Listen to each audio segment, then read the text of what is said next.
ഇത് പഠിക്കണം നീയൊക്കെ. അപ്പോ ഇന്ത്യ മഹാരാജ്യത്തെ ഏറിയ പങ്കും ഭീകരാക്രമണങ്ങൾ നേരിട്ടിട്ടുണ്ട്. തീവ്രവാദികൾ കാരണം, ഭീകരവാദികൾ കാരണം.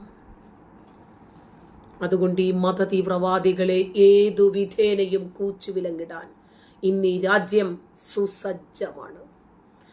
ഈ ഭീകരാക്രമണങ്ങളെല്ലാം ഇപ്പോ നമ്മൾ ഒരുപാട് പറഞ്ഞല്ലോ, പുൽവാമ, പഹൽഗാം, ഡൽഹിയിലെ ചെങ്കോട്ട, ഉറി ഭീകരാക്രമണം, മുംബൈ ഭീകരാക്രമണം ഒരു സീരിയലായിരുന്നു. മുംബൈ ട്രെയിൻ സ്ഫോടനം, അതുപോലെ പിന്നെ ഗോദ്ര തീവണ്ടി തീവെപ്പ്, ഇന്ത്യൻ പാർലമെന്റ് ആക്രമണം, മുംബൈ സ്ഫോടന പരമ്പര, ഇങ്ങനെ ഏറിയ പങ്കും ഈ ഭീകരന്മാർ ഈ രാജ്യത്തിനെതിരെ എന്തൊക്കെ ചെയ്യാമോ അതെല്ലാം ചെയ്തിട്ടുണ്ട്. തന്നെയുമല്ല, വടക്കുകിഴക്കൻ സംസ്ഥാനങ്ങളിലും ജമ്മു കാശ്മീരിലും വിവിധ കാലഘട്ടങ്ങളിൽ എണ്ണിയാലൊടുങ്ങാത്ത ഭീകരാക്രമണങ്ങൾ ഇവർ ചെയ്തിട്ടുണ്ട്. അങ്ങനെ ഈ ഭീകരാക്രമണങ്ങളെല്ലാം ഇന്ത്യയുടെ സുരക്ഷാ ചരിത്രത്തിലെ ഏറ്റവും ഇരുളടഞ്ഞ കറുത്ത അധ്യായങ്ങളും, എന്നാൽ ചരിത്രത്തിന്റെ സുവർണ ലിപികളിൽ ആലേഖനം ചെയ്യപ്പെട്ട നിർണായകമായ അധ്യായങ്ങളുമാണ്. നമ്മൾ ഒരിക്കലും ഇത് വിസ്മരിക്കാൻ പാടില്ല. ശരിക്ക് നമ്മൾ പഠിക്കേണ്ടത് ടിപ്പു സുൽത്താൻ എന്ന നാറിയെ കുറിച്ചിട്ടല്ല, വാര്യംകുന്നത്ത് കുഞ്ഞഹമ്മദ് ഹാജി എന്ന രക്തദാഹിയെ കുറിച്ചിട്ടല്ല. ചരിത്ര പാഠപുസ്തകങ്ങളിൽ നമ്മൾ പഠിക്കേണ്ടത് നമ്മുടെ രാജ്യത്തെ ആക്രമിച്ച, അതിനെ പ്രതിരോധിച്ച, അതിനകത്ത് ജീവൻ ത്യജിച്ച രക്തസാക്ഷികളെ കുറിച്ചിട്ടൊക്കെയല്ലേ നമ്മുടെ കുഞ്ഞുങ്ങൾ ചരിത്ര പാഠപുസ്തകങ്ങളിൽ പഠിക്കേണ്ടത്, അല്ലേ? ഓരോ ചരിത്രം പറയുമ്പോഴും ഞാൻ പഠിപ്പിച്ച മക്കളോടും എൻ്റെ മക്കളോടും ഞാൻ പറഞ്ഞു കൊടുക്കാറുണ്ട്, മക്കളെ, ഇതല്ല റിയൽ ചരിത്രം. ഏറ്റവും കൂടുതൽ വളച്ചൊടിക്കപ്പെട്ട ചരിത്രം പഠിക്കേണ്ടി വന്ന ഹതഭാഗ്യവാന്മാരാണ് നമ്മൾ. സ്കൂള് തലം മുതൽ രാജ്യത്തിന്റെ യഥാർത്ഥ ചരിത്രമായിരുന്നില്ല നമ്മൾ പഠിച്ചതൊക്കെ. അന്നത്തെ കാലത്തെ ഭരണകർത്താക്കൾ അവരുടെ താല്പര്യത്തിനോടൊപ്പമാണ് ആ ചരിത്രത്തെ മാറ്റി തിരുത്തി എഴുതിയത്. ഇതോരോന്നും ഇന്ത്യയുടെ നയങ്ങളിലും സുരക്ഷാ സംവിധാനങ്ങളിലും വലിയ രൂപത്തിൽ മാറ്റങ്ങൾ വരുത്തിയിട്ടുണ്ട്. 1993 മുംബൈ സ്ഫോടന പരമ്പര പിടിക്കപ്പെടുമെന്ന് ഇവർക്കറിയില്ലെന്നാണോ നിങ്ങൾ വിചാരിക്കുന്നത്? ഇന്ത്യ കണ്ട ഒരു പക്ഷേ ലോക ചരിത്രത്തിലെ ഏറ്റവും വലിയ സ്ഫോടന പരമ്പരകളിൽ ഒന്നിനായിരുന്നു ഇന്ത്യ അന്ന് സാക്ഷ്യം വഹിച്ചത്. അധോലോക നേതാവായിട്ടുള്ള ദാവൂദ് ഇബ്രാഹിമുമായി ബന്ധമുള്ളവരായിരുന്നു ഇതിന് പിന്നിൽ എന്ന് പിന്നീട് ഇന്ത്യ കണ്ടെത്തി.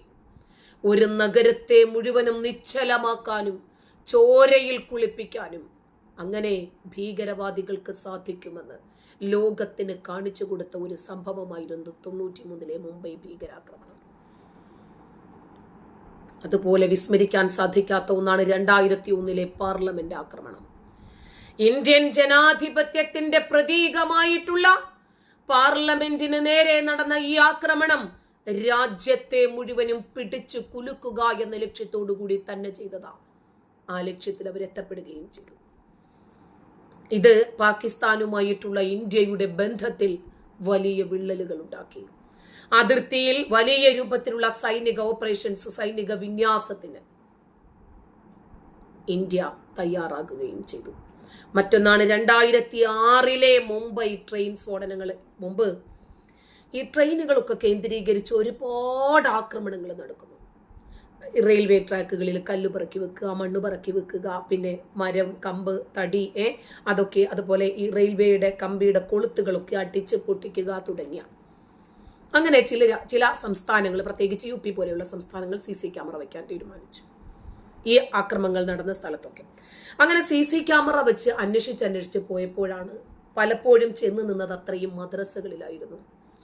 കാരണം കുട്ടികളെയാണ് ഉസ്താദുമാർ ഇതിനു വേണ്ടി ഇറക്കി വിടുന്നത്. പിടിക്കപ്പെട്ടാൽ കുഞ്ഞുങ്ങളല്ലേ, കുറച്ച് കഴിയുമ്പോൾ അവർക്ക് മാപ്പൊക്കെ കൊടുത്തിട്ട് അവരെ തിരിച്ചിറക്കി വിടും.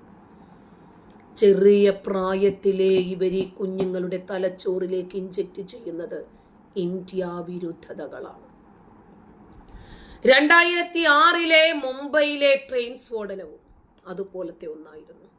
മുംബൈയിലെ ലൈഫ് ലൈനായിട്ടുള്ള സബർബൻ എന്ന് പറയുന്ന ട്രെയിനുകളെ ലക്ഷ്യമിട്ടിട്ടായിരുന്നു ഈ ആക്രമണം നടത്തിയത്. ജോലിക്കും മറ്റുമൊക്കെ പോകുന്ന സാധാരണക്കാരായിട്ടുള്ള ജനങ്ങളായിരുന്നു ഇതിനകത്ത് ഇരകളായത്. ഇപ്പോ വന്ദേ ഭാരതിൽ ഇവർ കാണിച്ചു കൂട്ടുന്നത് കണ്ടില്ലേ? അതിന്റെ ചില്ലടിച്ച് തകർക്കുമ്പോൾ ഒരു ആത്മനിർവൃതി, ഇവർക്കൊരു ആശ്വാസമാണ്. ഇവരിതൊക്കെ വെറുതെ ചെയ്യുന്നതല്ല. കഴിഞ്ഞ ദിവസം കണ്ടില്ലേ, ഒരു കൊച്ചു മിംസ് ആശുപത്രിയുടെ അവിടെ എത്തിയപ്പോഴത്തേക്കിന് കൊച്ചിന് തൂറാൻ മുട്ടി. കൊച്ചു ബസിന്റെ ചില്ലടിച്ചങ്ങ് പൊട്ടിച്ചു. അയ്യോ, തൂറാൻ മുട്ടുന്നവരൊക്കെ ബസിന്റെ ചില്ലടിച്ച് പൊട്ടിക്കാൻ തുടങ്ങിക്കഴിഞ്ഞാൽ നടക്കുന്ന കേസാണോ ഇതൊക്കെ? ഒരാളോട് മാത്രം, അതായത് ആ ബസിന്റെ കണ്ടക്ടറോട് മാത്രം വളരെ രഹസ്യമായിട്ട്, ചേട്ടാ എനിക്കൊന്ന് ടോയ്ലറ്റിൽ പോകണം ചേട്ടാ എന്ന് പറഞ്ഞാൽ തീരാവുന്ന വിഷയമല്ലേ ഉണ്ടായിരുന്നുള്ളൂ. ആ ഒരു കണ്ടക്ടറോട് തൂറാൻ മുട്ടുന്നു എന്ന് പറയാൻ മടിച്ചിട്ട് ലോകം മുഴുവനും ഇത് വാർത്തയായി. അറബ് രാജ്യങ്ങളിലൊക്കെ നിന്നിട്ട് അറബിയിലായി വാർത്ത പറയുന്നത്. ബസിന്റെ ചില്ലടിച്ചു പൊട്ടിക്കുക. ആ ചില്ലടിച്ചു പൊട്ടിക്കുന്ന ആരോഗ്യത്തോടു കൂടി ഈ കൊച്ചങ്ങ് തൂറിപ്പോത്തില്ലേ നിക്കറില്? എന്നിട്ട് ആ കൊച്ച് അന്നത്തെ ദിവസം തൂറിയിട്ടില്ല സത്യം. കാരണം ഈ കൊച്ച് പോലീസ് സ്റ്റേഷനിൽ പോകുന്നു, പോലീസ് ജീപ്പിൽ കയറിയിട്ട് കൊച്ചിന് തൂറണ്ട, എഴുതുന്നു, ഒപ്പിടുന്നു, അപ്പോഴൊക്കെ ഈ കൊച്ച് അമങ്ങിയിരിക്കുക, കൊച്ച് തൂറുന്നില്ല. അത് കഴിഞ്ഞിട്ട് ഈ കൊച്ച് ഫൈൻ അടയ്ക്കാൻ പോകുന്നു, അപ്പോഴും ഇതിന് തൂറണ്ട. അപ്പൊ ഇതിന്റെ ലക്ഷ്യം എന്തായിരുന്നു?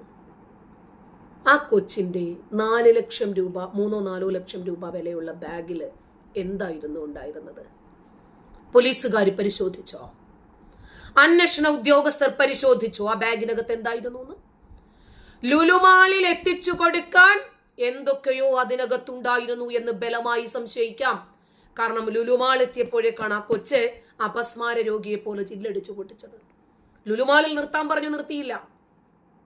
മിംസിൽ നിർത്താൻ പറഞ്ഞു, നിർത്തിയില്ല. സ്റ്റോപ്പില്ല, നിർത്തിയില്ല. ഇതൊക്കെ ഒരു സാമ്പിൾ ഡോസ് ആണെന്നാണ് ഞാൻ ഈ പറഞ്ഞു വരുന്നത്. ഇതൊന്നും ചെറിയ കാര്യങ്ങളല്ല. ഇപ്പോ റിസിൻ എന്ന് പറയുന്ന മാരകമായിട്ടുള്ള വിഷം വികസിപ്പിച്ചെടുത്തത് ആരാ? ചെങ്കോട്ടയിലെ ഡോക്ടേഴ്സാ, സ്പെഷ്യലൈസ് ചെയ്ത സർജന്മാരും മറ്റുമൊക്കെയാണ്. അല്ലെ, എന്തിനാ? കാഫിറുകളെ കൊല്ലാൻ. ആഹാ, കാഫിറുകളെ കൊന്നാൽ നമുക്ക് പിന്നെ ബയോളജിക്കലി അടുത്ത നിർമ്മാണ ഫാക്ടറി റെഡിയല്ലേ, നമുക്കടുത്ത് ഉൽപ്പാദിപ്പിക്കാമല്ലോ. അങ്ങനെ നമ്മൾ ഉദ്ദേശിക്കുന്ന രൂപത്തിൽ ഇസ്ലാം മത രാജ്യം സ്ഥാപിതമാകാം. ഇനി ഒന്ന് ആലോചിച്ച് നോക്കിക്കോ. ഈ തൂറാമുട്ടൽ നാടകം പോലെ ഒരു സ്ത്രീ, കക്ഷിയുടെ കയ്യിൽ ഒരു സഞ്ചിയുണ്ട്. ഈ സഞ്ചിക്കകത്ത് എന്താണ് നടത്തില്ല? കൊച്ചാകെ മറച്ചേക്കോ, ഒരു തള്ളച്ചി ആകെ അപ്പിക്കുപ്പായം ഒക്കെ ഇട്ട് മൂടിയിട്ട്. അപ്പൊ പ്രൈവറ്റ് ബസ്സിനകത്ത് കയറിയപ്പോഴത്തേക്കിന് ആ കിളി ഒന്ന് നോക്കി, എന്തുവാ മുഖം കാണിക്കാൻ പറഞ്ഞു. പറ്റില്ല, എന്നാൽ സഞ്ചിക്കകത്ത് എന്താണെന്ന് കാണിക്കാൻ പറ്റില്ല, എന്നാൽ ഇവിടെ നിങ്ങൾക്ക് പറ്റില്ല, പൊയ്ക്കോളാൻ പറഞ്ഞു. പെണ്ണ് അവിടെ കിടന്ന് അട്ടഹാസം ഉണ്ടാക്കി, ആളുകൂടി. അങ്ങനെ അവസാനം ആ പെണ്ണ് പോയി. ഇവര് കയറ്റിയില്ല. പേടിക്കുന്നു. കണ്ടോ? ഈ അപ്പിക്കുപ്പായക്കാരികളാകുന്ന 1-2 ഒരു മുറിയോ ഷിംജിത മുലമുട്ടി മരിച്ചു ഒരു യുവാവ്. ഇതെന്തുവാടെ ഇതൊക്കെ കേരളത്തിലാണ് നടക്കുന്നത്? പെണ്ണ് അമ്മിഞ്ഞയും തൂക്കി ഇറങ്ങി ഒരു ചെറുക്കനെ ഇട്ട് ഒരച്ചു, ആ ചെറുക്കനെ കൊന്നു, അവള് പോയി. ഇതുപോലെ കുറെ എണ്ണം ഇങ്ങനെ അങ്ങോട്ട് ഇറങ്ങിയാൽ മതിയല്ലോ. ഇതൊക്കെ ചെറിയ കാര്യമാണെന്ന് നിങ്ങൾക്ക് തോന്നുന്നുണ്ടോ? ഒരിക്കലുമല്ല. ഇതിൻ്റെയൊക്കെ പിന്നിൽ ശക്തമായിട്ടുള്ള അജണ്ടകളുണ്ട്. എന്നിട്ട് ഈ തൂറാമുട്ടിയ കൊച്ച്, ആ കൊച്ചിനെ കുറിച്ച് ആ സമദ്, ബഷീർ, ഇവര് 2 പേരാണ് കണ്ടക്ടറും ഡ്രൈവറും. ഒരാള് സുരേന്ദ്രൻ, ഒരാള് രവി. എന്താകുമായിരുന്നു ഇന്ന് ഈ കേരളത്തിൽ ഈ വിഷയത്തെ സംബന്ധിക്കുന്ന അട്ടഹാസം? കാഫിറുകൾ ഈ വിശ്വാസിയെ തൂറാൻ വിട്ടില്ല എന്നല്ലേ പറയുക? അല്ലേ? മനഃപൂർവ്വമാണെന്നല്ലേ പറയുക? ഇനിയും തിരിച്ചാണെങ്കിലും പ്രശ്നം തന്നെയാണ്. നേരെ തിരിച്ചാണെങ്കിലോ ഒരു കാഫിർ പെങ്കൊച്ച്, ഇവർ 2 പേരും വിശ്വാസികൾ, എല്ലാം പ്രശ്നം തന്നെയാണ്. മോനെ, ഫ്ലാസ്കിൽ വെള്ളം ഉണ്ടോ? ഒരു ഗ്ലാസ് വെള്ളം എടുക്കുക. അപ്പോ ഇത് ട്രെയിൻ അപകടം. ഇതാ ഞാൻ പറഞ്ഞത്, ഇതെല്ലാത്തിൻ്റെയും പിന്നിൽ ചില ആസൂത്രിതമായിട്ടുള്ള തൽപര കക്ഷികളുണ്ട് എന്നാണ് ഈ പറഞ്ഞു വരുന്നത്. ഇതൊന്നും വെറുതെയല്ല. തീവണ്ടി ആക്രമണത്തിന്റെ പിന്നാലെ പോയപ്പോൾ കണ്ടതത്രയും മദ്രസ കുട്ടിക്കാലന്മാര്. അവരെ പ്രാക്ടീസ് കൊടുത്തു വിടുക. Railway track തകർത്തോടാന്നു. 2008 അതുപോലെ 2011 നവംബർ 26, 2008 തന്നെ മുംബൈ ഭീകരാക്രമണം. ഇന്ത്യൻ സുരക്ഷാ ചരിത്രത്തിലെ തന്നെ ഏറ്റവും ക്രൂരമായിട്ടുള്ള ആക്രമണങ്ങളിൽ ഒന്നായിരുന്നു അത്. കപ്പൽ മാർഗം മുംബൈയിലെത്തുന്നു. 10 ഭീകരന്മാർ 3 ദിവസത്തോളം നഗരത്തെ വരുതിയിലാക്കുന്നു. താജ്മഹൽ ഹോട്ടല്, ഒബ്രോയി ട്രൈഡന്റ്, പിന്നെ വേറെന്തൊക്കെ ഉണ്ടായിരുന്നല്ലോ, നരിമാൻ ഹൗസ്, ഇവിടെയൊക്കെയാണ് അവരന്ന് ആക്രമണം നടത്തിയത്. ഈ സംഭവം തീരദേശ സുരക്ഷ വർദ്ധിപ്പിക്കാനും നാഷണൽ ഇൻവെസ്റ്റിഗേഷൻ ഏജൻസി രൂപീകരിക്കാനും ഇന്ത്യയെ സഹായിച്ചു. കണ്ടോ, ആ ഒരു ഭീകരാക്രമണത്തെ പോലും രാജ്യം ഒരു പോസിറ്റീവായി എടുത്തു. എങ്ങനെ ഇതിനെ നമുക്ക് പ്രിവെന്റ് ചെയ്യാം, അതും വേണമല്ലോ, ചെയ്യണമല്ലോ. അപ്പോൾ സുൽത്താൻ ബത്തേരിയിൽ ഒരു സ്കൂളിൽ ഒരു കൊച്ചിനെ പാമ്പ് കടിച്ചു മരിക്കുന്നു. അപ്പോഴാണ് അവർ ആലോചിക്കുന്നത് സ്കൂളുകൾ ഇങ്ങനെയൊന്നും പോയാൽ പോരാ, കുറച്ചുകൂടിയൊക്കെ ഒരു മോഡിഫിക്കേഷൻ അനിവാര്യമാണ്. ഇപ്പോൾ ഒരു കൊച്ച് ബസ്സിനകത്ത് കയറി തൂറാൻ മുട്ടിയിട്ട് ചില്ലിടിച്ച് പൊട്ടിക്കുമ്പോഴാണ് ആലോചിക്കുന്നത് അതിനെന്തെങ്കിലുമൊക്കെ ഒരു KSRTC ബസ്സിന് ഇപ്പോൾ ഒരു ടോയ്ലറ്റ് സംവിധാനമൊക്കെ ഒന്ന് ഏർപ്പെടുത്തിയാലോ. ഓരോന്നുണ്ടാകുമ്പോഴാണല്ലോ ഓരോന്നിനെക്കുറിച്ചും ചിന്തിക്കുന്നതും പ്രവർത്തിക്കുന്നതും ഒക്കെ. എല്ലാത്തിനും ഓരോ കാരണങ്ങളുണ്ട് എന്നതാണ് നമ്മളിത് മനസ്സിലാക്കേണ്ടത്.